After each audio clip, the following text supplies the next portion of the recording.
A plane carrying ecologists over the heart of Africa suddenly goes out of control. I had 15 seconds to say I had a good life. It crashes, leaving 3 men with serious life-threatening injuries. Exposed to the harshest of elements, with little hope of rescue, their only chance of survival is for one of them to walk for help. I don't want to die. If he didn't get through, we were all going to die. At the mercy of the same animals they're trying to save. I really felt that this was it. How long can they survive in such a hostile environment?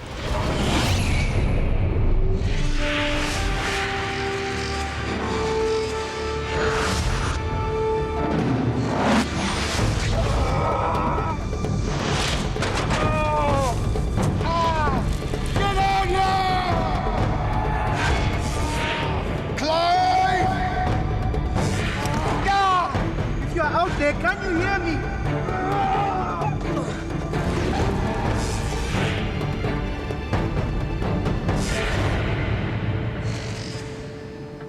It's early in the morning, and a group of ecologists are about to go on a special charter flight.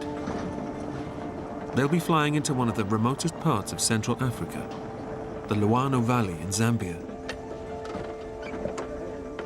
Graham Child from Zimbabwe is leading the team. I've worked all over the world, but my real love is the central part of Africa. You have fantastic wildlife. Clive English has flown over from the UK, especially to work with Graham. The chance to do this work with somebody like Graham was just a real opportunity that nobody would ever turn down. Come on, the weather's perfect.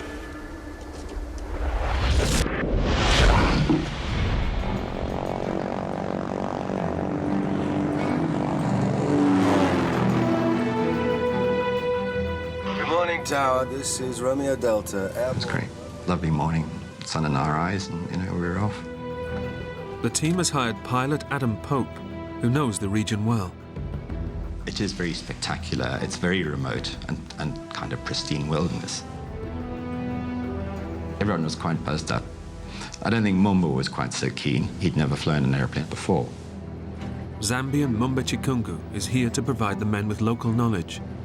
You okay? Yes.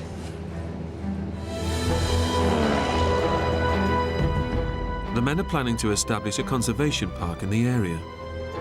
And the aim of this morning is to spot large herds of buffalo. As we flew around, we saw about 6 or 7 elephants. We were really looking for buffalo. They are usually quite plentiful, but I wasn't finding them. Okay, take me down. Let's have a look down there. He said, let's go in and see what we can find. They're flying towards a wetland area where buffalo might gather. But this means flying in close to a huge escarpment rock face. We had to get in quite close to this escarpment to be able to have a look at them properly. We were traveling quite fast. Hold on. The closer they get to the escarpment, the more turbulent the air becomes.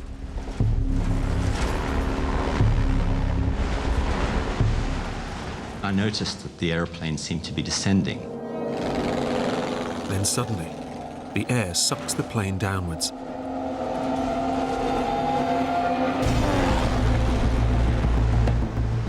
You get these vortexes that come off the ridge, and we'd flown into one of those. At full throttle, Adam attempts to pull the plane up over the oncoming escarpment to escape the vortex. I was trying to keep the airplane going at maximum revs to keep the nose up. The stall warning came on. This is bad news. I know this is really bad news. We were in serious trouble. It seemed like we were not going to get over the top.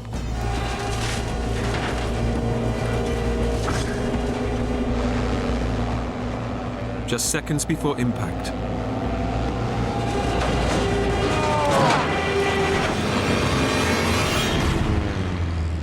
Adam manages to bank the plane. I managed to get the wings level, but we were going down. Going in! We're going in! What happened is that we just lost it.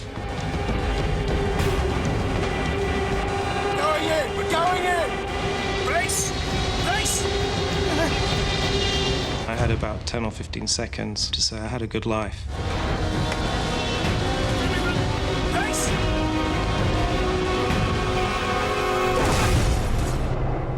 And then we hit.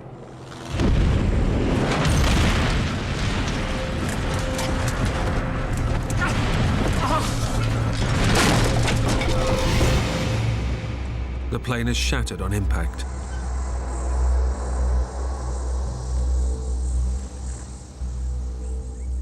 All 4 men are trapped inside the fuselage.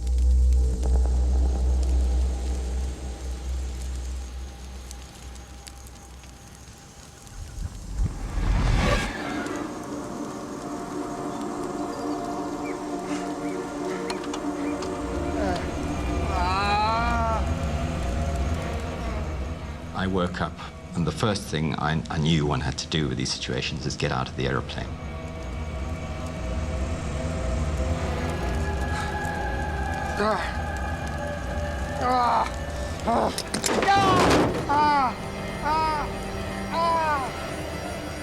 Get out! Get out! I wasn't really aware of where I was. I must have been somehow aware that the right way out was on my right.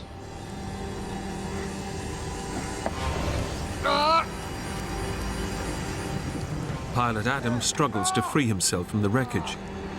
He's in for a shock.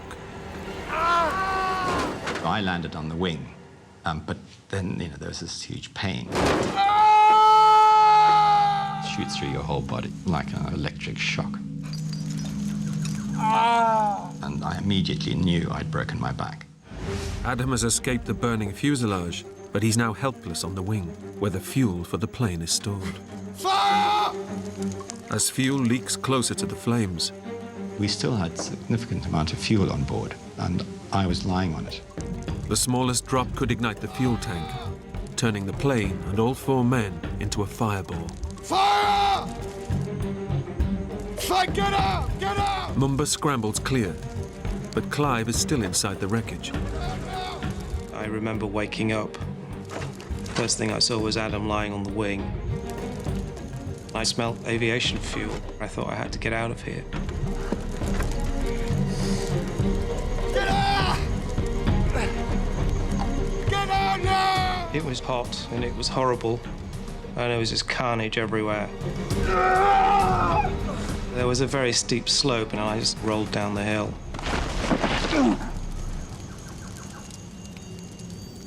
The plane is a ticking time bomb, ready to explode with Adam stuck on the wing. I was scared. I thought, this is not good. There was flame coming out of the engine. There was a fair amount of fuel leaking from the wing. Fuel is very, very explosive stuff, and the slightest spark or flame, the whole thing fireballs.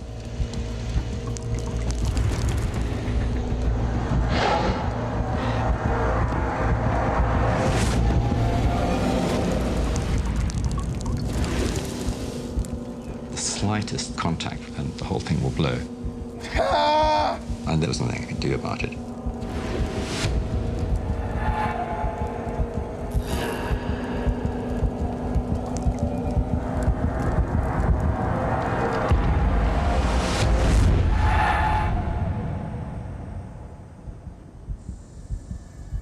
Miraculously, the fire burns out. The most immediate danger is over.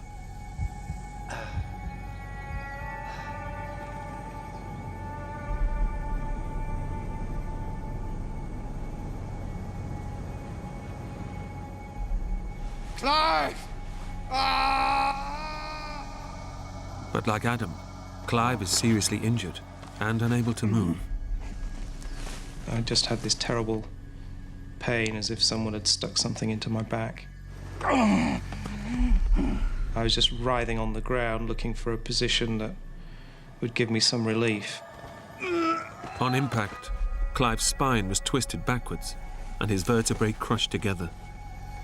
Despite fracturing his back, he's managed to roll 70 feet away from the plane.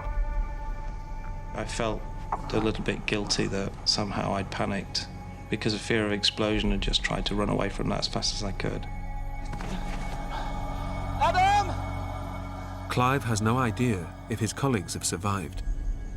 I could see the plane, but I couldn't really see any detail. I couldn't see Adam. I could just see the plane from where I was lying. Adam! Clive! Adam, are you okay? I'm on the wing! I kept calling to Adam, who just kept asking me if I was all right, and I said, yeah, I'm okay. So I knew that Clive was alive, but in serious pain. While Adam and Clive are both injured, Mumba is lucky enough to have survived relatively unscathed. But Graham is still missing. I couldn't see or hear anything from Graham at all. Graham! And I thought he was dead. Can you hear me? I mean, I really did think he was dead.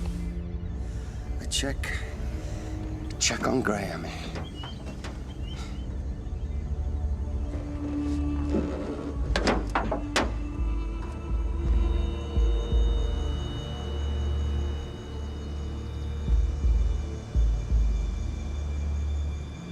Mumba, is he okay?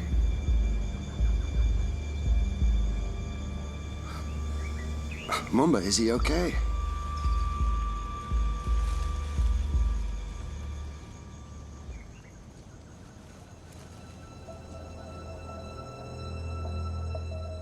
Graham has taken the full impact of the crash.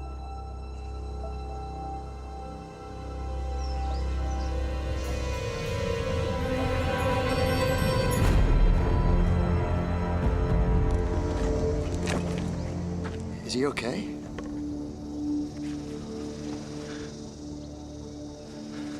It's his foot. His foot is hanging off.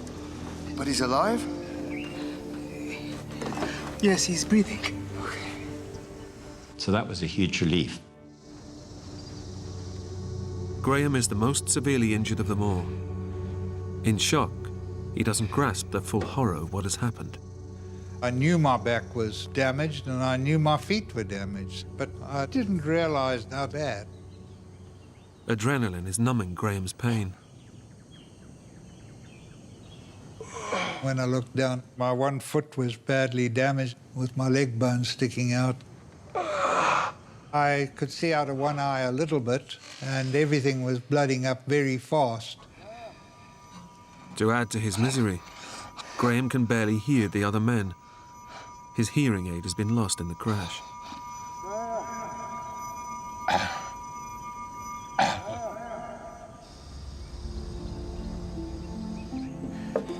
You hurt bad. I'm afraid I can't feel my legs.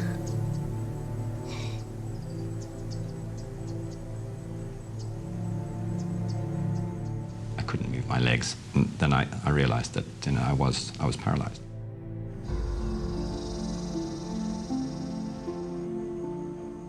You're lying there. You're the pilot. You are responsible. You know, these guys are your responsibility. And I was thinking, you know, Graham is in dire straits. You know, he needs help. We need to make radio contact. We need to contact Lusaka. Okay. Remember, you need to switch the radio on. It's a massive risk. With the plane soaked in fuel, one spark from the radio's electrics could trigger an explosion and kill them all. But it's their only hope.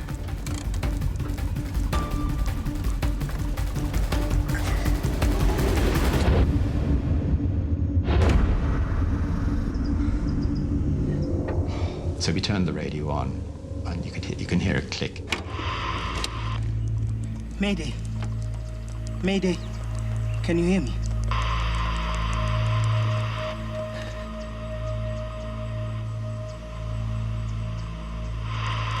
Mayday. Mayday. Can you hear me? Mayday. Mayday, can you hear me? If you're out there, can you hear me? I was lying on one wing. Graham was lying underneath the other thing. And I mean, we would have been fireballed. Mumba, turn it off. Turn it off now. Now. I said, this is crazy, you know, we've got electrics flying around and let's turn it off, forget it, it's not going to work.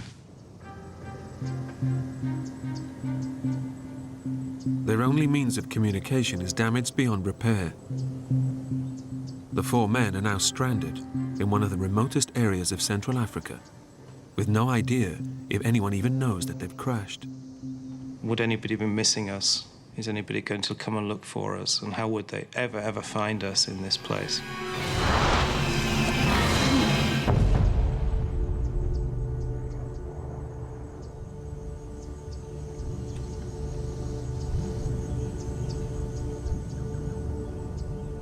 They now face a new danger. Exposure to the blistering African temperatures, which can rise to over 100 degrees. The sun just bearing down on you, you couldn't get out of it, you were exposed. It certainly felt as if I was burning. 3 hours since the crash, the intense heat and lack of water is beginning to take its toll on the men. It was so hot that we all needed water very badly. Without water, the men will soon begin to suffer extreme dehydration. You can survive without food for ages and ages, but you can't survive without water for very long. I wanted Mumba to go into the trees and see if he could find some water. But he didn't want to go into the trees.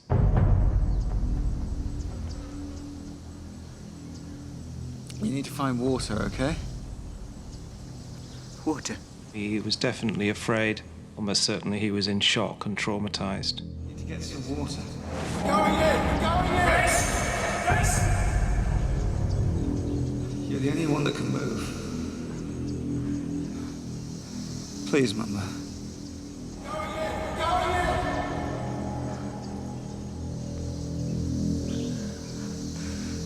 Okay. To find water, Mumba must venture alone into the bush. But he knows it's also home to dangerous predators.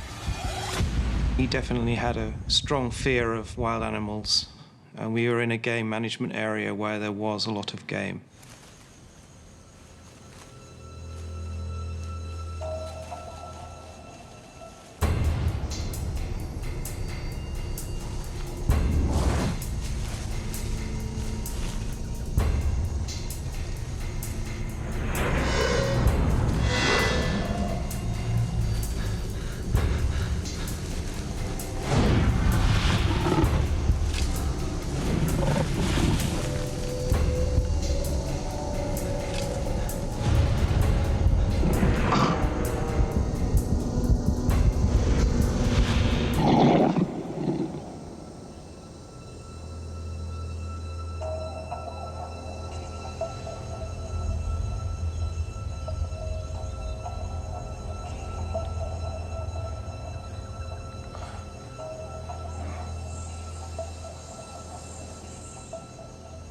I was sort of left in the clearing by myself and sort of listening for him. I was concerned for his welfare.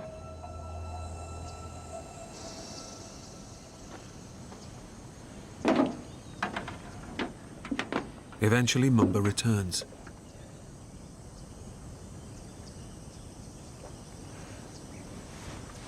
I've managed to find a stream.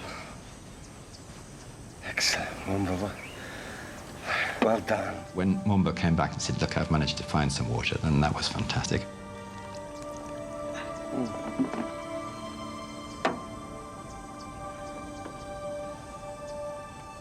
Mumba was the hero of the moment. I mean, he really was. Oh, that is good. That is so good. The water brings only temporary relief to the men. As the sun goes down, it's no longer the heat that's the danger. Now it's the African night, where temperatures can rapidly drop close to freezing.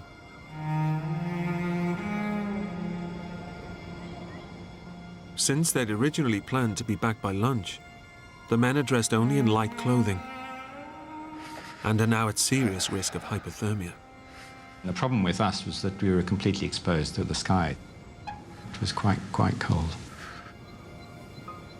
Graham was a constant source of concern. He was older, and he had this horrific broken leg. I wasn't sure whether my foot was savable or not.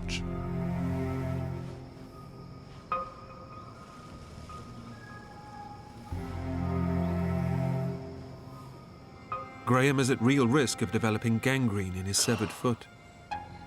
And his pain is so severe, he's drifting in and out of consciousness.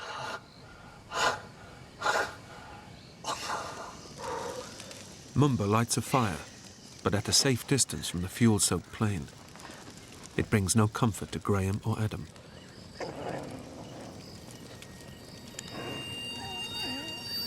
What was that? There were animals around.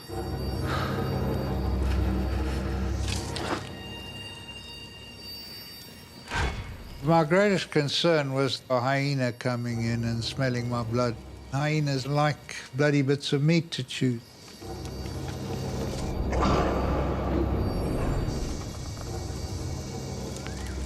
There were quite a lot of noises.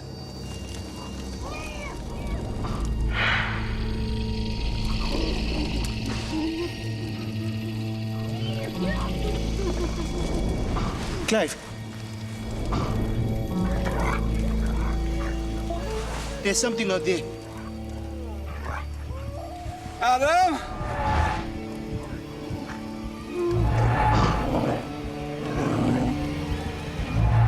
Adam!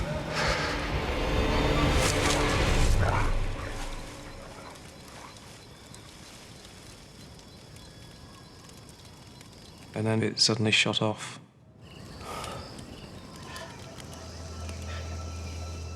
It was a long night. Adam knows that the threat of animals and the brutal temperatures mean the men will not survive for long. I did feel guilt.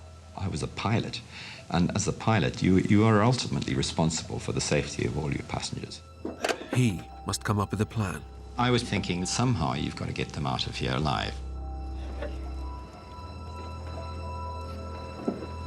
Remember? The chances of us being found are very, very remote. No one's coming, no one knows we're here. We need you to go and find help.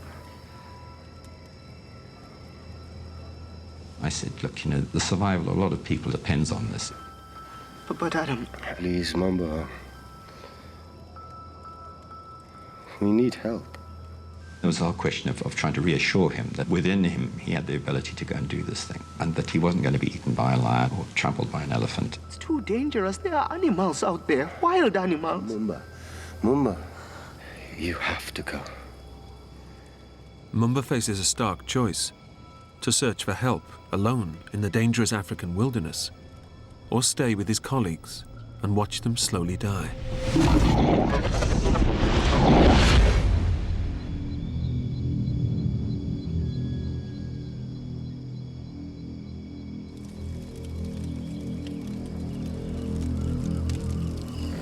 Adam has asked me to go and look for help. I told him it was too dangerous, but he insisted. I don't know what to do. Adam wouldn't ask you if he had a choice. He was very reluctant to go. He was clearly afraid. Definitely he was afraid. I don't want to die. You have to be strong. I said to him, if you don't go, then you'll probably be left sitting here with 3 dead people. If you go, we have a chance.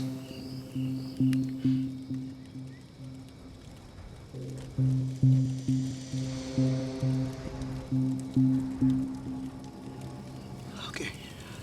Get some rest. I don't know how I'm going to sleep tonight.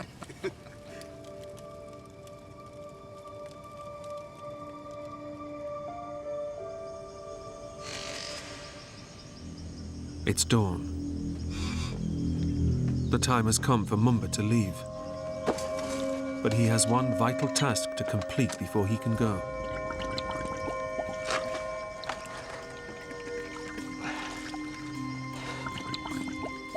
Every drop of water he can collect could be the difference between life and death for his injured colleagues.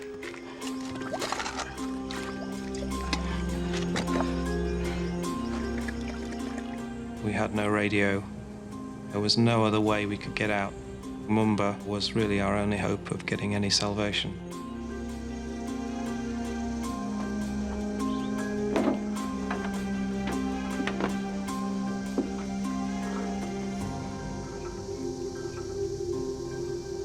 Thanks, Mama. I'm going now.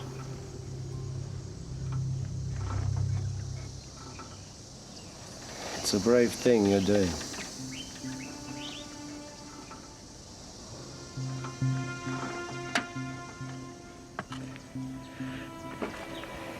Good luck, man. You too.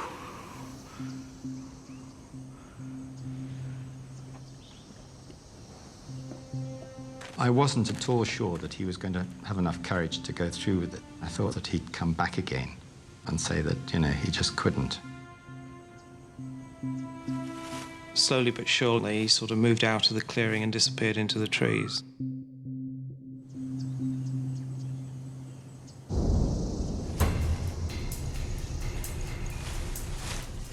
Adam has directed Mumba to where he believes there's a village.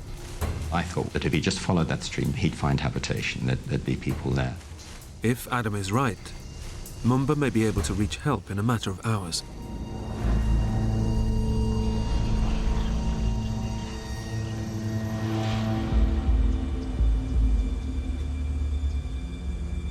As every hour went past, I thought, well, this is good.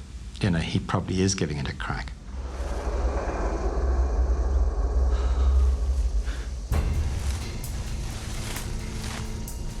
But Mumba is unaware that he's actually heading in the wrong direction, deeper into the African bush and further away from the village.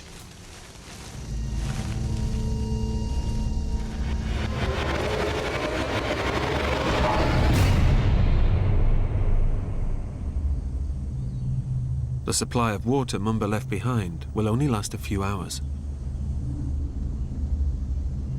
Once it runs out, they'll have no means of collecting any more. Without water, it will be a matter of hours before severe dehydration will take its toll. Their survival depends on Mumba. There was no response for the whole of the day. I was wondering, had he passed out along the way from exhaustion or something like that? After 5 hours, Mumba has still not returned. The men are on their last few drops of water. You know, your lips are cracked and sore, and your tongue tends to thicken. Water was absolutely fundamental to our survival. In these conditions, a healthy person will die within 3 days from dehydration. But having experienced extreme physical trauma, the weakened men are even more vulnerable. It's now only a matter of time before they'll die in the unforgiving African sun. Well, with Mumba gone, I realized I would have to try and find where the water was. I would have to find a way to move. But with fractured vertebrae, Clive has been unable to move since the crash. I really didn't know how I was going to do that.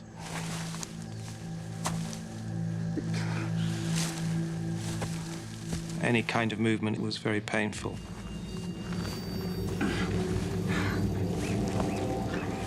I started to wriggle along the ground and just sort of pushed my way through the vegetation, literally. It was extremely painful. He doesn't realize that with every movement, he's risking permanent paralysis.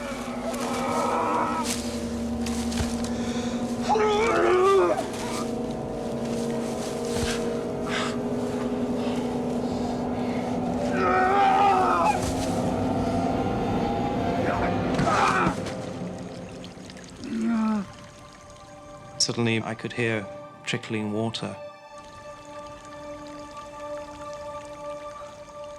I found a cool, clear spring of absolutely crystal clear water.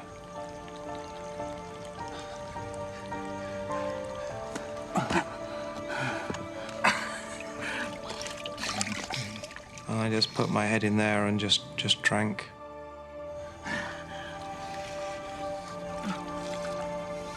It was absolutely magical.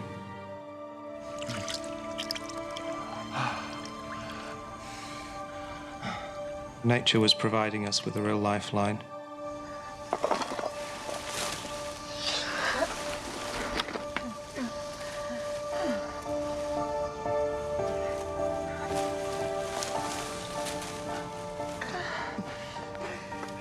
Clive finally reaches Graham. It's the first time he's seen him since the crash, and he's shocked by what he sees. So that was a pretty emotional moment, actually, to see that he was grinning, you know. How's it looking? He clearly had concern for losing his leg. It was shocking to see his leg in that condition. One of his feet had snapped off above the ankle. It was lying on the ground, just attached by tendons. The blood had congealed. It was covered in ants. It looked like liquid tar. I didn't see how anybody could repair that leg. Not bad, huh? And it must surely have been hurting. He was certainly in pain. For the first time, Clive is confronted with the true horror of Graham's injuries. Time is running out for the severely injured men. 8 hours since he left for help, and there's still no sign of Mumba. Clive knows that their fate is now in his hands.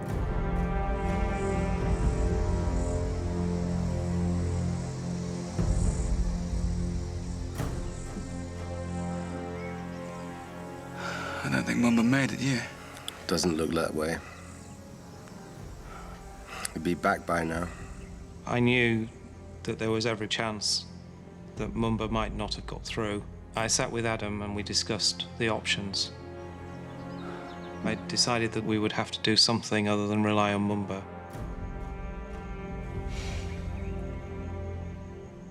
I could see a ridge, but if I could get up there, I felt I would be able to see what was below us, and maybe if there are any villages.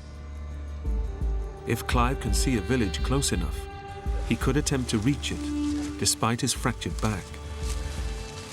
I grabbed a pole and then tried to stand.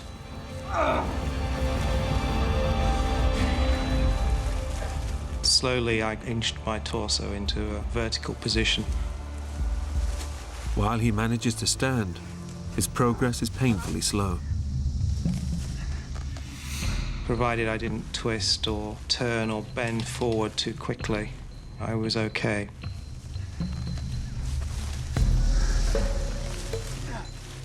Climbing that hill was just really very, very difficult.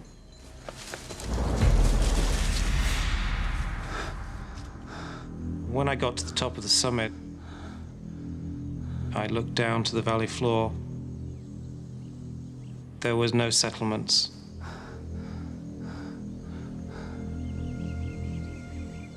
There was absolutely nothing. And a very steep descent to the valley floor, which would have made it extremely difficult to even get down there, let alone across it and find people. With no village in sight, Clive realizes that in his disabled state, he has no chance of reaching safety. As I stood on the ridge, I just suddenly was aware that I'd put a silver survival blanket in my top shirt pocket and thought this is a good place to put it. But it wasn't a logical decision. It wasn't something that I thought through, I just did it. I thought, well, somebody would possibly see it. It would increase our chances of being spotted. 36 hours since the crash, and time is running out. The condition of Clive's colleagues is worsening as they face another bitterly cold night. Adam had physically deteriorated throughout that day. He was very weak. It was a very cold night, and he just seemed to go into uncontrollable shivers. Adam doesn't know it, but he's now developed pneumonia. His lungs are inflamed and filling with fluid. Without urgent medical care, his lungs could collapse, and then he will slowly die. I was really concerned that he wouldn't last very long. Watching him shivering like that was very tough. As Adam weakens, Graham is fighting his own battle for survival. By then I was beginning to smell a bit because I was beginning to go bad. What Graham can smell is infection, spreading rapidly through his severed foot. The open wound and exposed tendons are deteriorating with every hour that passes. I looked down and there were 3 or 4 big black ants chewing away at the bits of meat and tendon and whatnot on the end of my leg.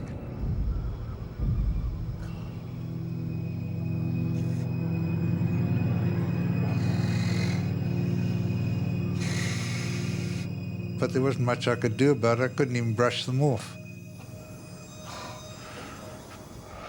I'd done a calculation that after another night of cold, I didn't think Adam would survive that.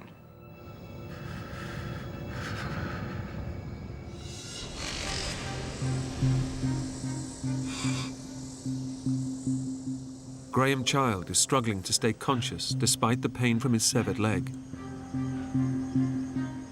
Pilot Adam Pope is suffering from chronic pneumonia. Adam was beginning to get a lot weaker. I was beginning to lift his head to assist him with drinking water. It was quite distressing to see him deteriorating the way he was.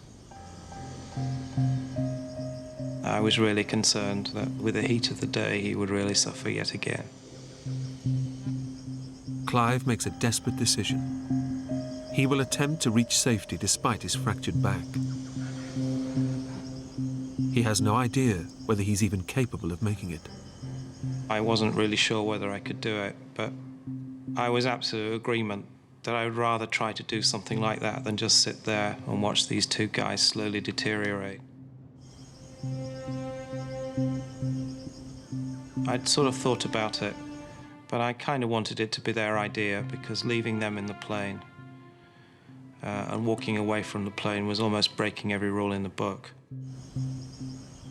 But I couldn't see any other way, and as it turned out, neither could they. We'll be waiting for you here. It was quite an emotional moment.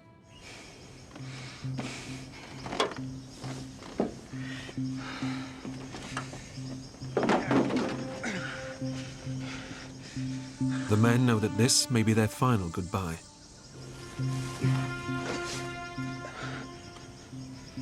I'll see you soon, Adam. All I remember was looking back at the plane. No one there to get them water. No one there to help them with anything they may need. They were just going to lie there, and if I didn't get through, they were just going to die.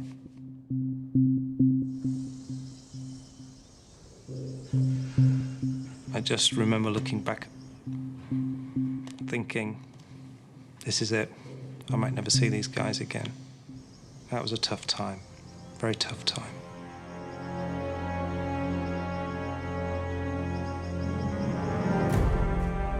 It's a massive gamble. Clive is not sure which direction will even lead him towards a village, or how far he will get in the dense African terrain.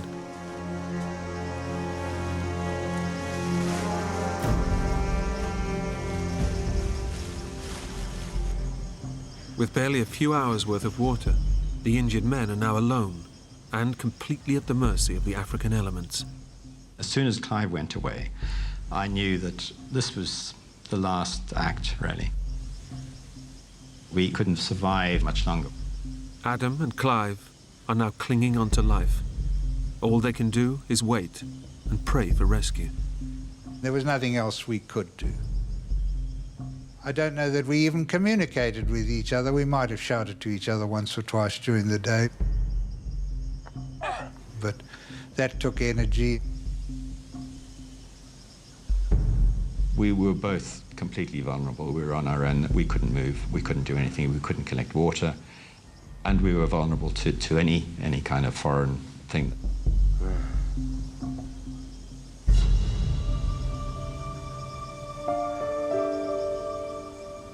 My thought process were on my parents and my brothers to a certain extent, thinking this is not good for them, that, you know, that they must be suffering enormously because of this.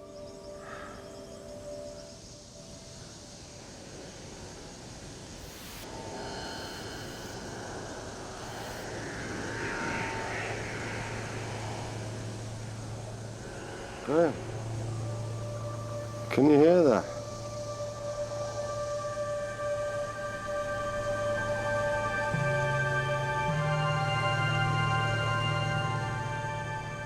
Suddenly, this airplane flew out over the top of us, quite high.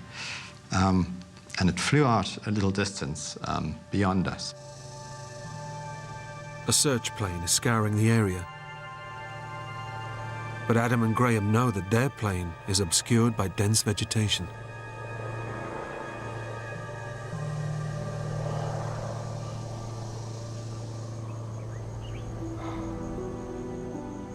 And eventually it flew off.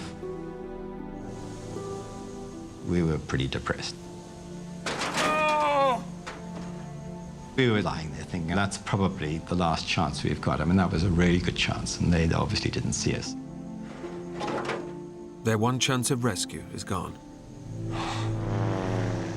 Deep in the wilderness, Clive also hears a plane, but he knows he'll never be spotted.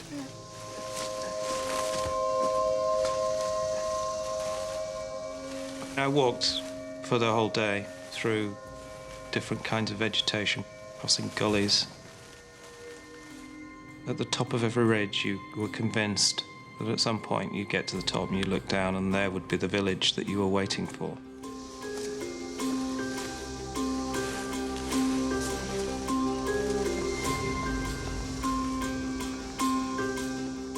And of course it wasn't.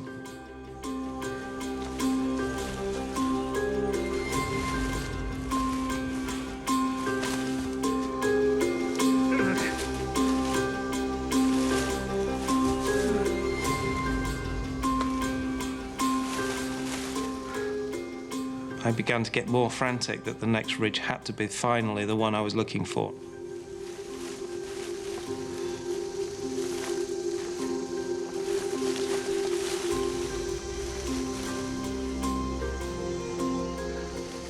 And when that didn't come, all the insecurities came out.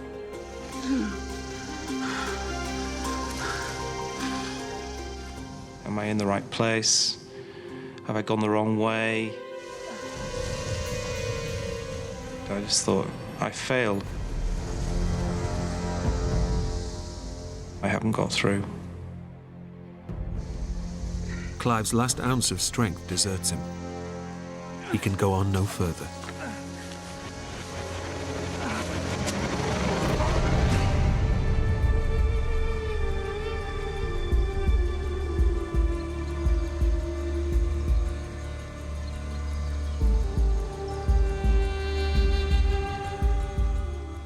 As the temperature rises in the midday sun, there's an ominous sign. Vultures. These birds are opportunist eaters, so, they were circling over something they thought would be good to eat. Vultures are scavengers that feed off the flesh of dead bodies. They can sense the men are close to death.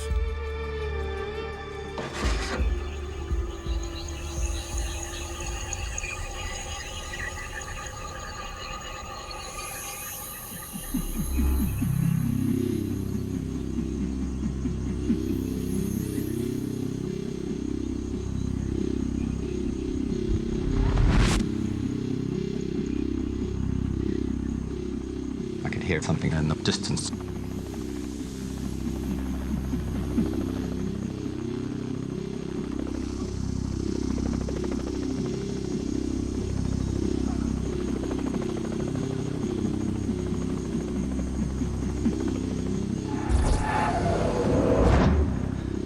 I was very excited. I think the adrenaline was probably pumping as fast then as at any time.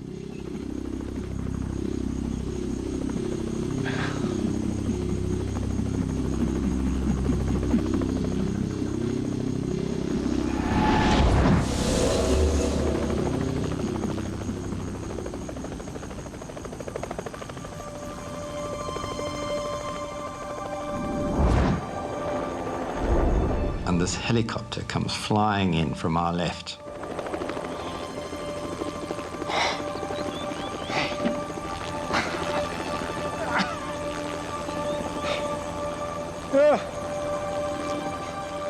The silver space blanket that Clive laid out was spotted by a search plane.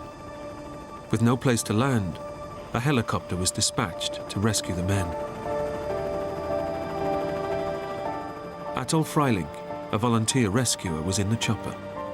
I never forget the pilot saying, "I don't think anyone can survive that."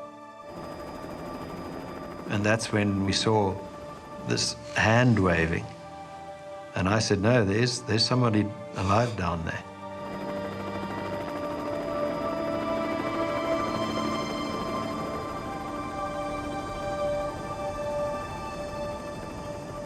And I said, oh, this is fantastic. The whole surge of positive emotion that goes through you just seeing the helicopter. And a weight went off my shoulders there. God, this is, it was just amazing. It was just a question now of time, and they'd lift me out.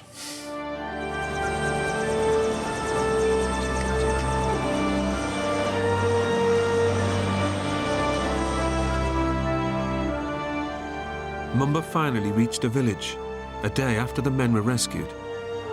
He later died of an unrelated illness. Completely unaware of the rescue, Clive English spent a night alone in the bush before he was finally rescued.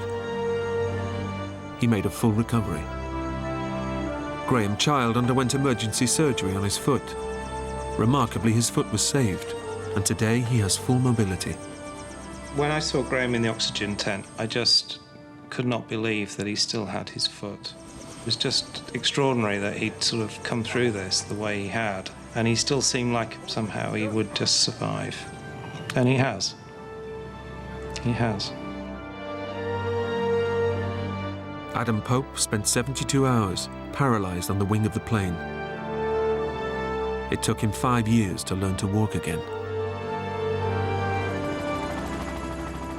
When I was rescued, there was a sense of regret that a great adventure was ending. That whole kind of experience was now going to be fragmented and shattered, and you were going back into the real world.